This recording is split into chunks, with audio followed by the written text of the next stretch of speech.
নমস্কার বন্ধুরা, welcome back to my channel. আরও একটি নতুন রেসিপি নিয়ে আপনাদের সামনে চলে এসেছি। রেসিপিটি হলো পটল পাসিন্দা। পটল পাসিন্দা রেসিপিটি ভালো লাগলে চ্যানেলটিকে লাইক শেয়ার কমেন্ট করবেন এবং আমার চ্যানেলে যেসব নতুন বন্ধুরা রয়েছেন চ্যানেলটিকে অবশ্যই সাবস্ক্রাইব করে দেবেন। পাশে থাকা বেল আইকনটিও প্রেস করতে ভুলবেন না।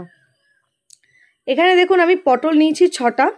পটলটা ঠিক এইভাবে ছুলে নিয়েছি, একটু করে পটলের খোসা রেখে রেখে, দেখতেই পাচ্ছেন। এবার আমি মাঝ বরাবর কিন্তু আমি কেটে নিইনি, পটলটা গোটাই রয়েছে। আমি সাইডে সাইডে এইভাবে একটা ছুরির সাহায্যে কেটে নেব, দেখতেই পাচ্ছেন এরকম করে কেটে নেব। এভাবেই সমস্ত যেসব পটলগুলো রয়েছে সব পটলগুলোই কিন্তু আমি এভাবে ছুরির সাহায্যে কেটে নেব। তাহলে এতে কিন্তু লবণ বা ঝাল মিষ্টি সব কিছু কিন্তু ঢুকে যাবে। দেখতে পাচ্ছেন এখানে আমি দিয়ে দিলাম পরিমাণ মতো লবণ, দিয়ে দিচ্ছি পরিমাণ মতো হলুদ লবণ দিয়ে ভালো করে আমি পটলগুলো এভাবে ঠিক মাখিয়ে নেব। দেখুন এভাবে মাখিয়ে নিচ্ছি। মাখিয়ে নিয়ে এটা আমি 5 মিনিটের জন্য রেস্টে রেখে দেব। একটা কড়াই বসিয়ে নিলাম। দেখুন কড়াই দিয়ে দেওয়া হলো সর্ষের তেল। তেল গরম হয়ে গেছে, দিয়ে দিচ্ছি পটলগুলো দিয়ে আমি একটু লালচে করে ভেজে নেব। দেখুন লালচে করে ভাজা হয়ে গেছে। আমি পটলের তেল ঝরিয়ে পটলগুলো একটা জায়গায় কিন্তু তুলে নিচ্ছি।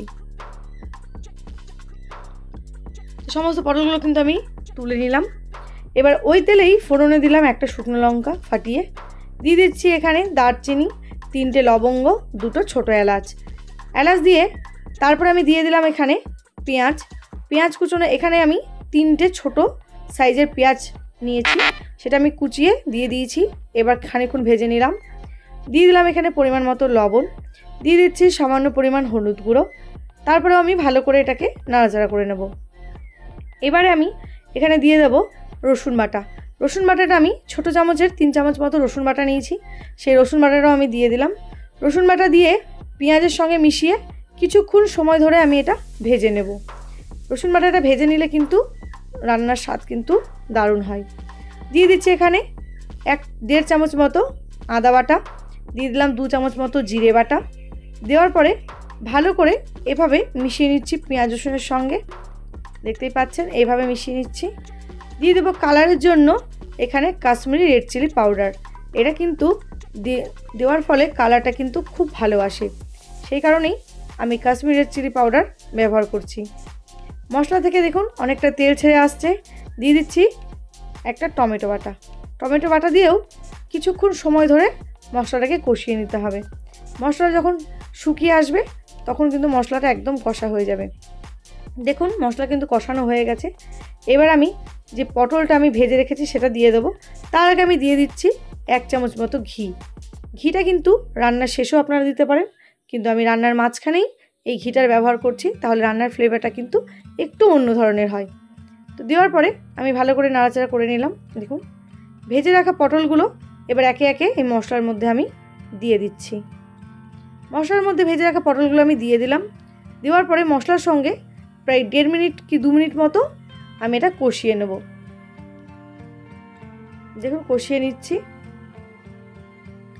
সমস্ত রান্নাটা কিন্তু বন্ধুরা লো ফ্লেমে হবে, একদম হাই ফ্লেম দেবেন না।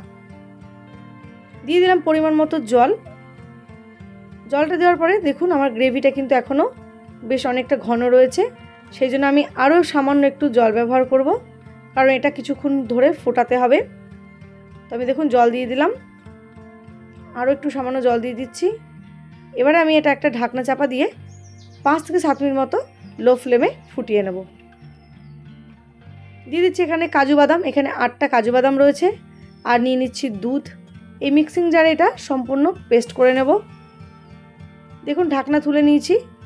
ঢাকনা তুলে নিয়ে দেখুন পটল কিন্তু খুব ভালো সেদ্ধ হয়ে গেছে এবং ফুটছে খুব সুন্দর, আর এই গন্ধটাও কিন্তু দারুণ বেরিয়েছে। তো দিয়ে দিলাম এবার কাজু বাদাম আর দুধের পেস্টটা। দেওয়ার পরে দেখুন নাড়াচাড়া করছি। এটা কিছুক্ষণ সময় ধরে কিন্তু নাড়াচাড়া করতে হবে।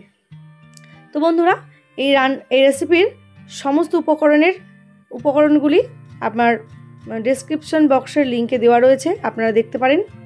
দিয়ে দিলাম স্বাদ মতো চিনিটা দিয়েও ভালো করে একটু নাড়াচাড়া করে নেব। দিয়ে দিলাম ওপর থেকে কাঁচা লঙ্কাটা দিয়েও আমি কিছুক্ষণ নাড়াচাড়া করে নেব। এবার একটু ঘন হয়ে এলেই আমি এবার নামিয়ে দেবো পটল পাসিন্দা। দেখুন ঘন হয়ে এসছে, দেখতেই পাচ্ছেন একদম গ্রেভিটা খুব সুন্দর হয়ে এসছে। দিয়ে দিলাম এখানে 1/2 চামচ মতো গুঁড়ো গরম মশলা ব্যবহার করব আমি। দেখুন দিয়ে দিলাম, এটা ছোটো চামচের 1/2 চামচ গুঁড়ো গরম মশলা। দেওয়ার পরে আমি কিছুক্ষণ নাড়াচাড়া করে নিচ্ছি। তো আজকের পটল পাসিন্দা কিন্তু একদম আমার রেডি হয়ে গেছে, বুঝতেই পাচ্ছেন। তো আমি একটা জায়গায় নামিয়ে নেব। তো নামিয়ে নিয়েছি, দেখুন গরম গরম ভাতে পরিবেশন করুন, আশা করছি ভালো লাগবে। আর বন্ধুরা, আমার এই ডেসক্রিপশন বক্সে আমার একটি ফেসবুকের পেজ রয়েছে, সেটা আপনারা অবশ্যই ফলো করবেন, আপনারা দেখবেন। আর আরও নিত্য নতুন রেসিপির সঙ্গে দেখা হবে। আজকের মতো ভিডিওটা এখানে শেষ করছি। ভালো থাকবেন, সুস্থ থাকবেন, নমস্কার।